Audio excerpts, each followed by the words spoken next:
주안의 만나 10월 9일 월요일 묵상을 함께 나누도록 하겠습니다. 오늘 말씀은 열왕기상 14장 1절에서 20절 말씀으로요. 하나님께서 눈이 되어주시는 사람이라고 하는 제목으로 함께 묵상을 나누도록 하겠습니다. 오늘 본문에서는 눈이 어두운 선지자 아히야 앞에 구하고 있는 영적으로 눈이 어두운 여로보암에 대해서 말씀을 하고 있습니다. 우리가 살고 있는 오늘의 시대는 참으로 두려운 시대입니다. 과연 우리들이 보고 있는 것이 진짜인지 가짜인지에 대한 것을 구분하기가 어려운 시대를 우리가 살고 있습니다. AI가 나오면서 가상인간들이 등장하면서 더욱 문제가 되고 있지요. 저는 개인적으로 죽은 자녀나 부모의 모습들을 AI로 만들어서 말을 하게 하고 가족들이 그것을 보고 울게 하는 이런 것들에 대해서 상당히 부정적입니다. 어떤 사람들은 이러한 것들을 현대판 강신술이라고 말을 하는데요. 그렇게 여러 가짜들에 속으면서 진짜 삶의 실체는 보지 못하는 삶들을 우리가 참 많이 보게 되는 것 같습니다. 오늘 여로보암의 모습이 바로 그러한 모습입니다. 여로보암의 아들 아비야가 병에 들었습니다. 자녀가 병에 들었다라고 하는 것은 상당히 큰 문제가 되지요. 하나님께서 이러한 것들을 우리 삶에 허락하시는 이유는 우리의 마음이 하나님께로 향하기를 원하시기 때문입니다. 이러한 상황에서 하나님 너무하신 건 아니십니까? 라고 말을 할 수 있다고 이렇게 사람들이 생각을 합니다. 그러나 세례를 받은 성도라면 그러한 말을 해서는 안 됩니다. 왜냐하면 세례를 받은 자들은 하나님께서 우리를 위해 자기 아들을 십자가에서 죽게 하셨다라고 하는 것을 고백하는, 믿음으로 고백하는 자들이기 때문입니다.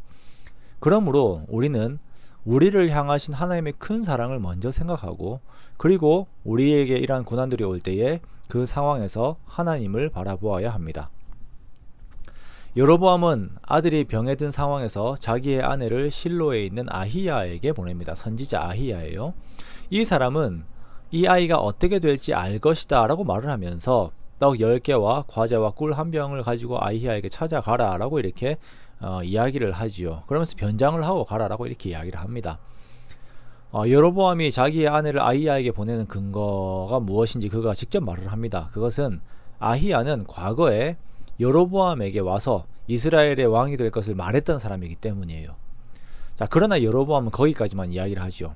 아히야는 그 당시에 여로보암에게 너가 왕이 될 것이다 라고 하는 것만 말을 한 것이 아니라 하나님의 말씀을 지키되 다윗이 행함과 같이 하나님의 율례와 명령을 지키라 라고 하는 것까지 같이 말을 했었습니다. 그러나 여로보암은 아히야의 말들 중에서 자기가 듣고 싶은 것만 들으려고 합니다. 아히야가 이미 전달한 하나님의 말씀을 묵상하고 현재 이 상황을 두고 자기가 어디서부터 잘못되었는지에 대해서 깊은 생각으로 사유하지 않아요.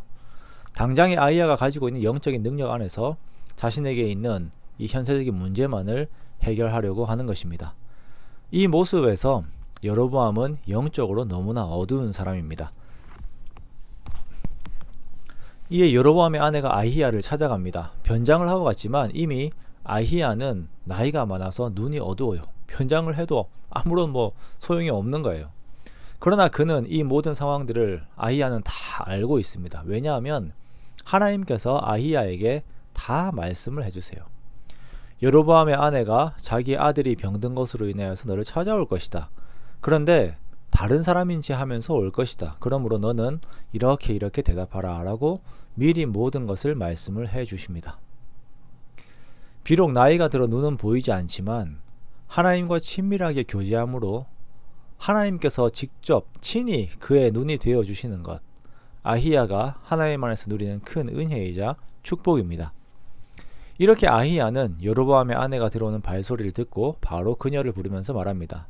여로보암의 아내여, 내가 어찌하여 다른 사람인지 아느냐? 내가 명령을 받아 흉한 일을 내게 전할 것이다.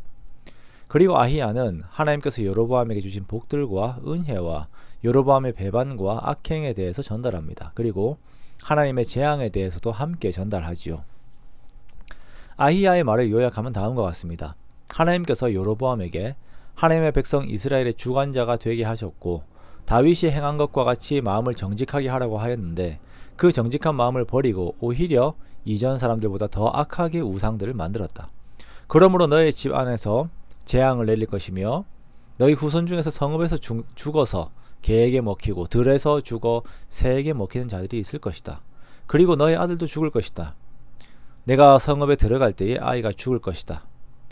너에게 속한 자 중에서 이 아들 아비야만 묘실에 들어가게 될 것인데 오직 이 아이만 너희 집에서 하나님을 향하여 선한 뜻을 품었기 때문이다 라고 말씀하십니다. 그리고 모든 것이 하나님의 말씀대로 이루어지게 되지요.